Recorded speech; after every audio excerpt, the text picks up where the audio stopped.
So Brian Deese, who is the White House director of the National Economic Council, was actually asked directly on CNN, of all places, about the definition of a recession and what we are probably facing in a couple of days if these estimates, these pre-estimates that estimate, by the way, that the GDP is going to contract 1.6% in the second quarter. This is what Brian Deese said. What will be comments from some saying 2 quarters of negative growth in a row, that's a recession. Right, and certainly in terms of the technical definition, it's not a recession. The technical definition considers a much broader spectrum of data points. But in practical terms, what matters to the American people is whether they have a little economic breathing room, they have more job opportunities, their wages are going up.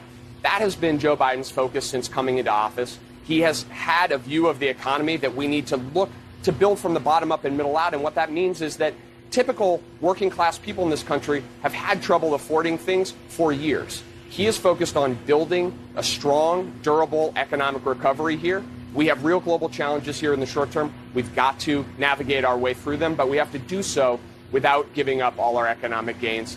That's going to be our focus, and I think that we need to train that focus on that rather than on sort of technical debates about backward-looking data. So the consumer confidence number.